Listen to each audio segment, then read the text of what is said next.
Hey what's up guys, Amar Singh here and you watching the pharma world, जहां मिलती है आपको फार्मेसी से related updated news, college reviews और बहुत कुछ।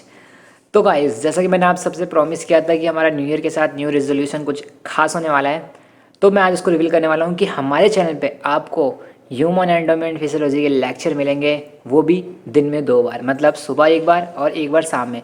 तो यार आपको कंटिन्यूस वो वीडियो को देखनी है और बस यार बढ़िया रिस्पांस देना है, क्योंकि आपके ही रिस्पांस से मुझे मोटिवेशन मिलता है और मैं वो वीडियो बना पाता हूँ। इसी के साथ साथ मैं आपको एक बात और बताना चाहूँगा कि ये जो है पढ़ाने के लिए आ रहे हैं वो एक स्पेशल टीचर है, मैं नहीं बताऊँगा। मैं आपको फार्मास्यूटिक्स और इनऑर्गेनिक केमिस्ट्री और एनालिसिस कराऊँगा। इसके अलावा जो बायोलॉजी के स्पेशलिस्ट टीचर हैं वो आपको हेल्प कराएंगे। काफ़ी अच्छे टीचर हैं एंड आज की पहली क्लास में ही आपको समझ में आ जाएगा। उनका नाम है अरहान खान सैफ़ी। आई होप आपको उनकी वीडियो पसंद आएगी, और वीडियो कैसी लगी, टीचर कैसे लगे, प्लीज़ मुझे कमेंट बॉक्स में ज़रूर बताइएगा। तो बिना टाइम का वेस्ट किए चलिए वीडियो स्टार्ट करते हैं।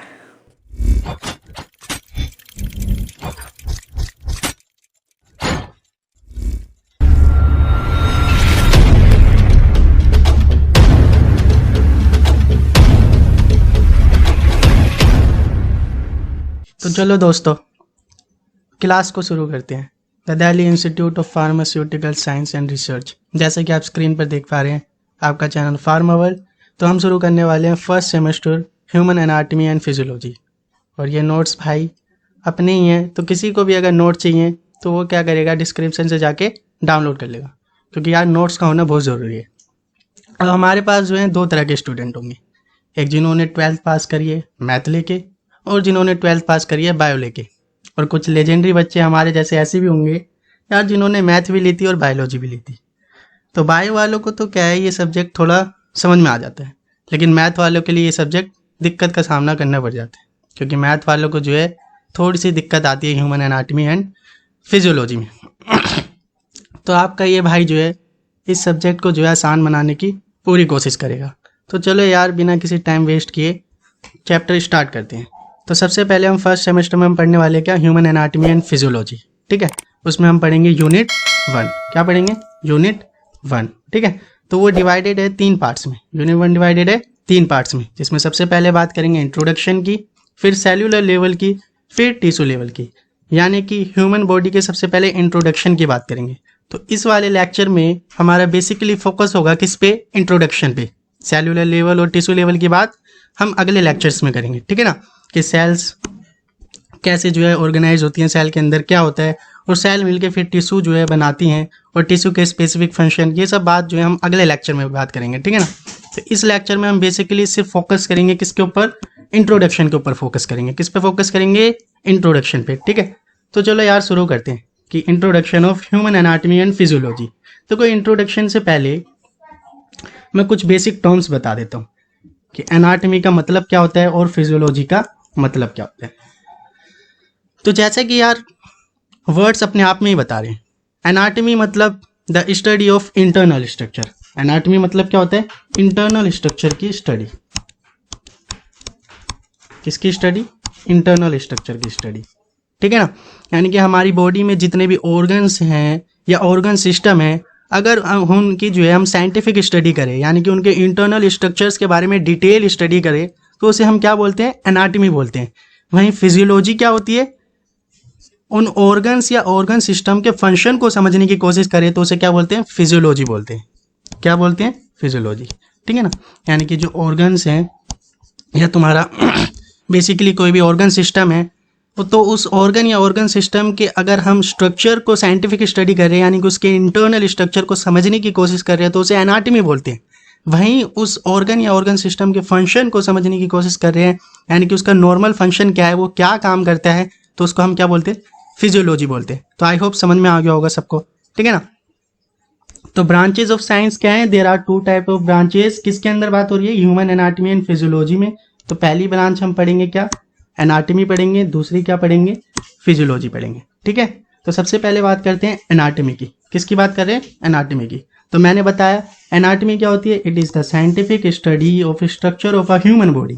यानी कि ह्यूमन बॉडी के किसी भी पार्ट का अगर हम साइंटिफिक स्टडी करें, यानी कि डिटेल स्टडी करें, उसके इंटरनल स्ट्रक्चर को पढ़ने की कोशिश करें, तो उसे क्या बोलते हैं? हम एनाटॉमी बोलते हैं, ठीक है। फिर एनाटॉमी की सब डिवीजन, यानी कि एनाटॉमी में तुम क्या क्या पढ़ने वाले हो। तो सबसे पहले क्या पढ़ेंगे, डेवलपमेंटल बायोलॉजी। तो जैसा कि वर्ड्स इंडिकेट कर रहा है, क्या बोल रहा है, developmental biology. It is the study of complete development of an individual from fertilisation of egg to the death. ठीक है, तो ये डेवलपमेंटल बायोलॉजी यानी कि बेसिकली एक इंडिविजुअल के डेवलपमेंट को समझाता है, वो बायोलॉजी जो डेवलपमेंट को समझाए। यानी कि जैसे मेल पार्टनर होता है, एक फीमेल पार्टनर होता है। मान लिया तुम्हारा ये क्या है, मेल पार्टनर है और एक फीमेल पार्टनर है, ठीक है ना। ठीक है, और ये सेक्सुअल रिप्रोडक्शन करके मेल प्रोड्यूस करता है क्या, स्पर्म। ठीक है, और फीमेल प्रोड्यूस करती है क्या, ओवम। ठीक है, तो मेल पार्टनर से स्पर्म आता है, फीमेल पार्टनर से ओवम आता है, और वो क्या कर जाते हैं, फर्टिलाइज कर जाते हैं। फर्टिलाइज करने के बाद जाइगोट बनता है, फिर जाइगोट क्या बनाता है, एम्ब्रियो बनाता है। फिर एम्ब्रियो जो है क्या करता है, क्लीवेज प्रोसेस के थ्रू डिवीजन करता है। डिवीजन करने के बाद वो जो है कन्वर्ट होकर ब्लास्टोसिस्ट होता है। फिर वो जाके जो है मदर बॉडी के जो है यूट्रस में इम्प्लांट हो जाता है, यानी कि मदर की जो है माँ की कोख में जाके क्या है, चिपक जाता है। यानी कि मदर की बॉडी के यूट्रस में क्या हो जाता है, इम्प्लांट हो जाता है। उसके बाद फिर उसका 9 महीने तक डेवलपमेंट चलता है। फिर जो है बेबी के डेवलपमेंट के बाद जो है वो क्या है, फीटस जो है बनता है। फिर क्या होता है, डिलीवरी हो जाती है। डिलीवरी हो जाती है यानी कि पार्चुरेशन हो जाता है। तो पार्चुरेशन के बाद जो है फिर उसको जो है बचपने से गुजरना पड़ेगा, यानी कि जो है तुम्हारा चाइल्डहुड से गुजरना पड़ेगा। फिर एक एज आएगी जिसमें रिप्रोडक्टिव फेज आएगा। फिर फाइनली मैच्योर डेथ फेज आएगी। यानी कि पूरा डेवलपमेंट इंडिविजुअल का फर्टिलाइजेशन ऑफ एग से लेकर डेथ तक को क्या बोलते हैं, डेवलपमेंटल बायोलॉजी बोलते हैं। It is the study of complete developmental of individual from fertilisation of egg to death.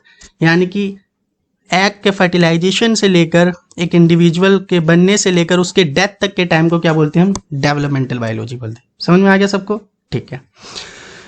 अगर किसी को कुछ समझ में ना आए तो वो क्या है, अपने कमेंट सेक्शन में जो है डाउट लिख देगा, ठीक है ना।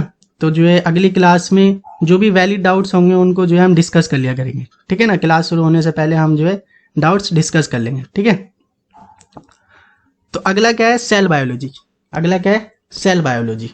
It is the study of cell structure and function, ठीक है ना। सेल बायोलॉजी मतलब वो बायोलॉजी जिसमें हम किसके बारे में पढ़े, सेल के बारे में पढ़े। किसके बारे में पढ़े, सेल के बारे में पढ़े। यानी कि एक सेल्यूलर स्ट्रक्चर कैसा होता है और एक सेल कैसे फंक्शन करता है, उसको क्या बोलते हैं, सेल बायोलॉजी बोलते हैं, ठीक है ना। फिर क्या है, histology. Histology is related with the tissue. किसके साथ रिलेटेड है ये, टिश्यू के साथ है। यानी कि हमारी बॉडी का कोई भी टिश्यू अगर हम माइक्रोस्कोप के साथ स्टडी करते हैं तो उसे क्या बोलते हैं, हिस्टोलॉजी बोलते हैं, ठीक है ना। कोई भी हमारी बॉडी का एक टिश्यू है, अगर उसको हम माइक्रोस्कोप के साथ जो है स्टडी करते हैं तो उसे क्या बोल देते हैं हम, हिस्टोलॉजी बोल देते हैं, ठीक है ना। It is the study of microscopic structure of tissue. कौन सी स्टडी है, माइक्रोस्कोपिक स्टडी है। और किसकी स्टडी है, टिश्यू की स्टडी है, तो उसे क्या बोल देते हैं, हिस्टोलॉजी बोल देते हैं। यानी कि हमारी बॉडी का कोई भी टिश्यू है उसको जब हम माइक्रोस्कोप के साथ स्टडी करने लग जाएं तो उसे क्या बोलते हैं, हिस्टोलॉजी बोलते हैं। समझ में आ गया, ठीक है। अगला क्या है, ग्रोस एनाटॉमी। अगला क्या है, ग्रोस एनाटॉमी। देखो ग्रोस का मतलब समझ में आना चाहिए। ग्रोस का मतलब होता है ऊपर ऊपर से पढ़ना। ग्रोस का मतलब क्या होता है, ऊपर ऊपर से पढ़ना। एनाटॉमी जैसा मैंने बोला साइंटिफिक स्टडी या इंटरनल स्ट्रक्चर की स्टडी, ठीक है ना। तो it is the study of cell structure without using microscope. देखो वर्ड पे गौर करो, विदाउट।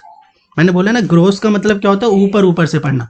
अगर डिटेल स्टडी कर रहे हो तो माइक्रोस्कोप के साथ पढ़ोगे, वहीं अगर ग्रोस यानी कि ऊपर ऊपर से स्टडी करोगे तो विदाउट माइक्रोस्कोप ही क्या कर सकते हो, स्ट्रक्चर को पढ़ सकते हो। यानी कि सेल के स्ट्रक्चर को अगर तुम पढ़ रहे हो बिना किसी माइक्रोस्कोप के तो उसे क्या बोलते हैं, ग्रोस एनाटॉमी बोलते हैं। क्या बोलते हैं, ग्रोस एनाटॉमी बोलते हैं। समझ में आ गई बात। यानी कि ऊपर ऊपर से स्टडी करना है एनाटॉमी की, यानी कि सेल स्ट्रक्चर को बिना माइक्रोस्कोप के पढ़ना is called as gross anatomy, ठीक है। आगे बढ़ते हैं। अगला क्या है, सिस्टमिक एनाटॉमी। अगला क्या है, सिस्टमिक एनाटॉमी। तो it is the study of specific system of body such as nervous और रेस्पिरेटरी सिस्टम। जैसे कि वर्ड इंडिकेट कर रहा है सिस्टम के बारे में पढ़ना। सिस्टमिक स्टडी यानी कि सिस्टम के बारे में पढ़ना। तो तुम्हें पता है यार हमारी बॉडी में बहुत सारे सिस्टम है, जैसे नर्वस सिस्टम हो गया, रेस्पिरेटरी सिस्टम हो गया, ठीक है ना। जैसे कोई नर्वस सिस्टम हो गया, रेस्पिरेटरी सिस्टम हो गया, तुम्हारा सर्कुलेटरी सिस्टम हो गया, जितने भी हमारी बॉडी के अंदर सिस्टम है, अगर उसको जो है किसी भी पर्टिकुलर स्पेसिफिक सिस्टम की अगर हम स्टडी करें तो उसे क्या बोलने लग जाएंगे, सिस्टमिक एनाटॉमी। ठीक है ना, वर्ड्स में ही छुपा हुआ आंसर। अगला क्या है, रीजनल एनाटॉमी। देखो रीजन मतलब क्या होता है, एक पर्टिकुलर रीजन या एक पर्टिकुलर एरिया। रीजन मतलब क्या होता है, रीजन मतलब होता है एक पर्टिकुलर एरिया या पर्टिकुलर पार्ट। ठीक है ना, पर्टिकुलर एरिया या एक पर्टिकुलर पार्ट। ठीक है, तो रीजनल एनाटॉमी में क्या करेंगे, हम किसी बॉडी के एक पर्टिकुलर पार्ट के बारे में पढ़ेंगे तो उसे क्या बोल देंगे, रीजनल एनाटॉमी बोल देंगे। जैसे कि मान लो हेड के बारे में से पढ़ रहे हैं तो एक पर्टिकुलर रीजन के बारे में पढ़ रहे हैं, इसलिए उसे क्या बोल रहे हैं, रीजनल एनाटॉमी बोल रहे हैं। कहीं चेस्ट हो गया उसके बारे में पढ़ रहे हैं तो एक पर्टिकुलर पार्ट हो गया तो उसे क्या बोलते हैं, रीजनल एनाटॉमी बोलते हैं। ठीक है ना, और कुछ रीजन तुम्हें याद होने चाहिए याद क्या सबको पता है। जब हम ऊपर से नीचे आएंगे तो ऊपर क्या होता है, सबसे पहले हेड होता है, उसके बाद क्या होता है, नीचे नेक होती है, उसके नीचे क्या होता है, थोरैसिक रीजन होता है ना। हेड से नीचे आएंगे नेक, फिर थोरैसिक रीजन, फिर एब्डोमिनल रीजन, फिर पेल्विक रीजन, फिर जो है नीचे लोअर लिम्स, है ना। तो ये तो क्या है, सबको पता है। ठीक है ना, तो किसी भी पर्टिकुलर रीजन यानी कि किसी बॉडी के एक एरिया या पार्ट के बारे में अगर हम स्टडी करते हैं तो उसे क्या बोल देते हैं, रीजनल एनाटॉमी बोल देते हैं। ठीक है ना, फिर बात करते हैं रेडियोग्राफिक एनाटॉमी। रेडियोग्राफिक एनाटॉमी, ठीक है। तो रेडियोग्राफिक यानी कि रेडियोग्राफी के जरिए अगर हम एनाटॉमी यानी कि स्टडी कर रहे हैं, रेडियोग्राफी मतलब एक्सरे के जरिए, किसके जरिए, एक्सरे के जरिए, यानी किसी भी जब किसी भी बॉडी के स्ट्रक्चर के बारे में पढ़ रहे हैं विद द हेल्प ऑफ किसके, एक्सरे के, एक्सरे की हेल्प से पढ़ रहे हैं तो उसे क्या बोलते हैं, रेडियोग्राफिक एनाटॉमी बोलते हैं। ठीक है ना, अगला क्या है, पैथोलॉजिकल एनाटॉमी। अगला क्या है, पैथोलॉजिकल एनाटॉमी। तो पहले तो समझो यार, पैथोलॉजिकल एनाटॉमी में पैथोजन वर्ड से जुड़ा हुआ है। किससे जुड़ा हुआ है, पैथोजन वर्ड से। किससे जुड़ा हुआ है,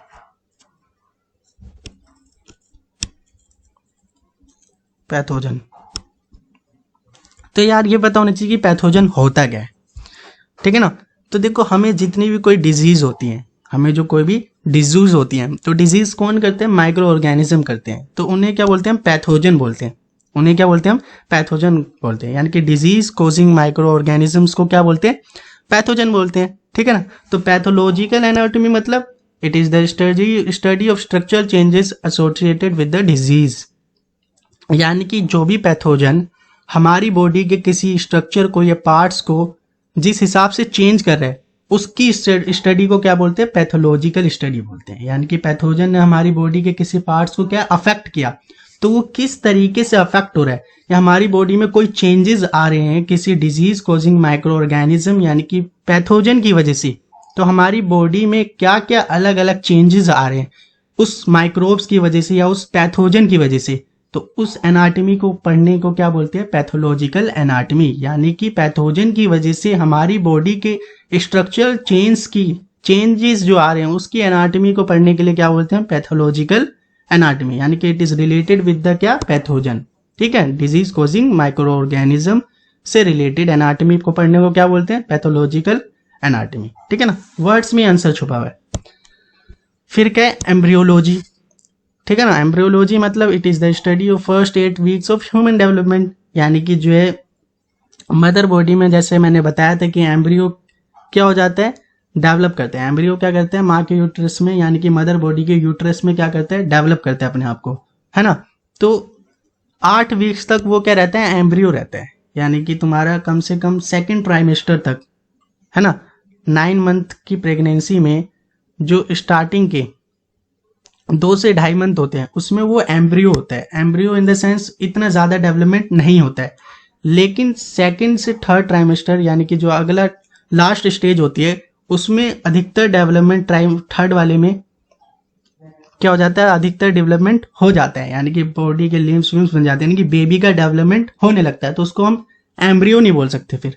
ठीक है ना, एम्ब्रियो से वो डेवलप कर गया किसकी तरफ, बेबी की तरफ या फीटस की तरफ। इसलिए शुरुआत के 8 वीक्स की स्टडी को क्या बोलते हैं, एम्ब्रियोलॉजी बोलते हैं, यानी कि एम्ब्रियो की स्टडी कर रहे हो तो उसे क्या बोलते हैं, एम्ब्रियोलॉजी बोलते हैं। ठीक है ना, यहाँ तक सबको समझ में आ गया होगा।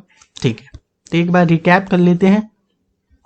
मैंने क्या बोला, ह्यूमन एनाटॉमी और फिजियोलॉजी में सबसे पहली ब्रांच क्या है, एनाटॉमी, यानी कि एनाटॉमी को पढ़ना है। Anatomy is the scientific study, यानी कि इंटरनल स्ट्रक्चर की स्टडी होती है। फिर उसमें तुमने बहुत सारे सब डिविजन्स देखे, जैसे डेवलपमेंटल बायोलॉजी देखा, यानी कि बेबी का डेवलपमेंट, फर्टिलाइज एग से लेकर डेथ तक का क्या होता है, डेवलपमेंटल बायोलॉजी होता है। फिर तुमने सेल बायोलॉजी देखा, यानी कि सेल स्ट्रक्चर को पढ़ना है, क्या कहलाता है, सेल बायोलॉजी कहलाता है। फिर तुमने हिस्टोलॉजी देखा, यानी कि अगर तुम टिश्यू की स्टडी करो with the help of microscope तो उसे हिस्टोलॉजी बोलते हैं। फिर हमने ग्रोस एनाटॉमी देखा, ग्रोस मतलब ऊपर ऊपर से, यानी कि विदाउट माइक्रोस्कोप अगर सेल्स को पढ़ रहे हो तो उसे क्या बोलते हैं, ग्रोस एनाटॉमी बोलते हैं। फिर हमने सिस्टमिक एनाटॉमी देखा, यानी कि किसी पर्टिकुलर बॉडी में सिस्टम को पढ़ रहे हैं, जैसे रेस्पिरेटरी सिस्टम हो गया, नर्वस सिस्टम हो गया, एंडोक्राइन सिस्टम हो गया, यानी कि किसी सिस्टम को पढ़ रहे हैं तो उसे क्या बोलते हैं, सिस्टमिक एनाटॉमी बोलते हैं। फिर हमने रीजनल एनाटॉमी देखा, रीजनल मतलब पर्टिकुलर रीजन को पढ़ना है, यानी कि किसी एरिया को, हमारी बॉडी के पार्ट्स को पढ़ रहे हैं तो उसे क्या बोलते हैं, रीजनल एनाटॉमी बोलते हैं। फिर हमने देखा रेडियोग्राफिक एनाटॉमी, क्या देखा, रेडियोग्राफी, यानी कि एक्सरे की मदद से हम अपनी बॉडी के किसी स्ट्रक्चर को पढ़ रहे हैं तो उसे क्या बोलते हैं, रेडियोग्राफिक एनाटॉमी बोलते हैं। फिर हमने पैथोलॉजिकल एनाटॉमी देखा, यानी कि पैथोजन की वजह से हमारी बॉडी में जो इफेक्ट हो रहे हैं उसकी स्टडी को क्या बोलते हैं, पैथोलॉजिकल एनाटॉमी बोलते हैं। फिर हमने एम्ब्रियोलॉजी देखा, यानी कि एम्ब्रियो की स्टेज, यानी कि फर्स्ट 8 वीक तक ह्यूमन बेबी का जो डेवलपमेंट है उसको जब हम पढ़ने लग जाते हैं तो उसे क्या बोलते हैं, एम्ब्रियोलॉजी बोलते हैं।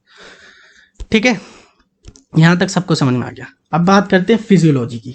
तो मैंने क्या बोला था, फिजियोलॉजी क्या होती है, it is the scientific study of normal function of living organism and there parts, यानी कि कोई भी लिविंग ऑर्गेनिज्म है उसके पार्ट्स के नॉर्मल फंक्शन की बात करो, यानी कोई भी ऑर्गन है या ऑर्गन सिस्टम है उसका जो नॉर्मल फंक्शन है वो क्या काम कर रहा है उसको स्टडी कर रहे हो तो उसको क्या बोल देते हो तुम, फिजियोलॉजी बोल देते हो। सबको समझ में आ गया। ठीक है, फिर बात करते हैं सब डिवीजन ऑफ फिजियोलॉजी, यानी कि फिजियोलॉजी में हम किस किस की फिजियोलॉजी पढ़ेंगे। तो सबसे पहले पढ़ेंगे रेस्पिरेटरी फिजियोलॉजी, यानी कि हम रेस्पिरेशन के बारे में पढ़ेंगे। तो तुम्हें पता है हमारा रेस्पिरेटरी सिस्टम स्टार्ट किससे होता है, नोज में नोस्ट्रिल के साथ, और फिर एंड हो जाता है वो कहाँ पे जाके, टिश्यूज में, है ना, एल्वुलाई के थ्रू फिर टिश्यूज से जो है पूरा रेस्पिरेटरी सिस्टम चलता रहता है। तो ये रेस्पिरेटरी सिस्टम में बहुत सारे पार्ट्स आते हैं, जैसे क्या आते हैं, लंग्स हो गया तुम्हारा, एयर पैसेज वेज, यानी कि तुम्हारी नोस्ट्रिल्स हो गई, एल्वुलाई होगी, इन थ्रू जो है क्या होता है, एक्सचेंज ऑफ गैसेज होता है।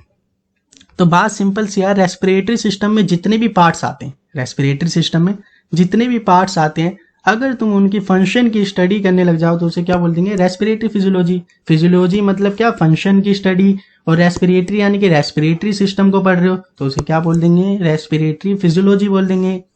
फिर क्या है तुम्हारा रेनल फिजियोलॉजी, तो याद रखना renal term is related with what, kidney. Renal term is related with, किसके साथ रिलेटेड है, किडनी के साथ रिलेटेड है। किसके साथ रिलेटेड है, किडनी के साथ रिलेटेड है। यानी कि अगर तुम किडनी के फंक्शन के बारे में पढ़ रहे हो तो उसे क्या बोल देंगे, रेनल फिजियोलॉजी बोल देंगे। ठीक है ना। अगला क्या है, इम्यूनोलॉजी। तो वर्ड में छुपा है, लॉजी मतलब स्टडी, फिजियोलॉजी की बात करें तो फंक्शन पढ़ेंगे, लेकिन किसका पढ़ेंगे, इम्यूनो का। किसका, यानी कि इम्यूनो सिस्टम का पढ़ेंगे। इम्यून सिस्टम जो हमारा, यानी कि हमारी बॉडी का प्रतिरक्षा तंत्र जो है, अगर उसकी स्टडी कर रहे हैं तो उसे क्या बोल देंगे, इम्यूनोलॉजी बोल देंगे। It is the study of defence mechanism of body against disease causing agents, है ना।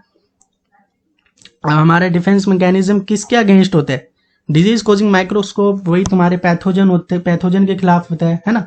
तो अगर हम अपने डिफेंस मैकेनिज्म को, यानी कि हमारे इम्यून सिस्टम के अंदर जितने भी जो है प्रतिरक्षा तंत्र के अंदर जितने भी सिस्टम इन्वॉल्व होते हैं, अगर उसकी स्टडी कर रहे हैं तो उसे क्या बोल देंगे, इम्यूनोलॉजी बोल देंगे। ठीक है ना।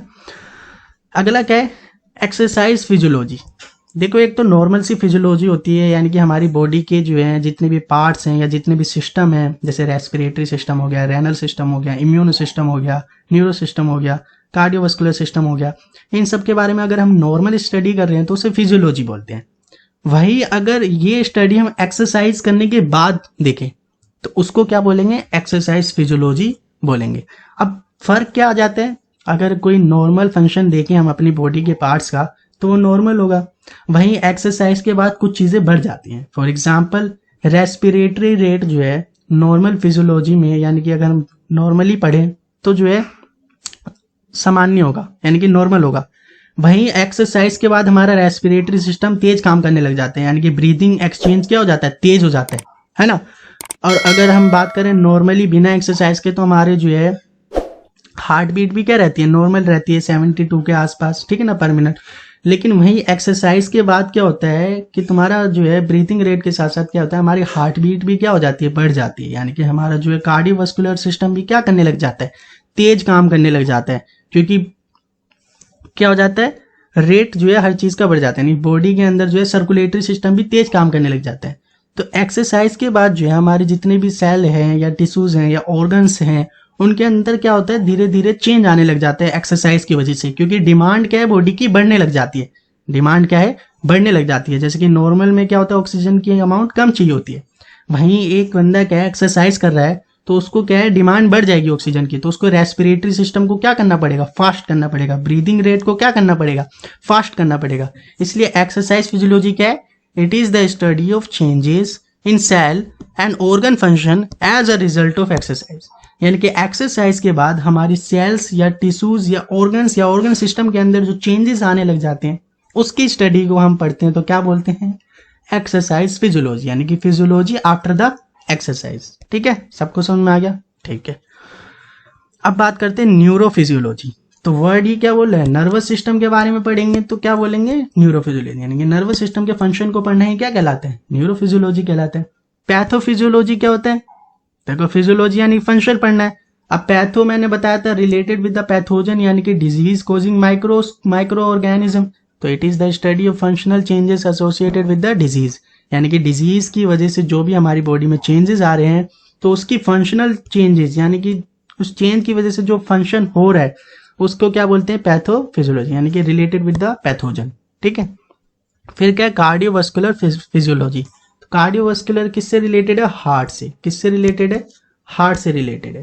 यानी कि इसमें क्या पढ़ेंगे हम, हार्ट से रिलेटेड जितनी भी चीजें वो पढ़ेंगे।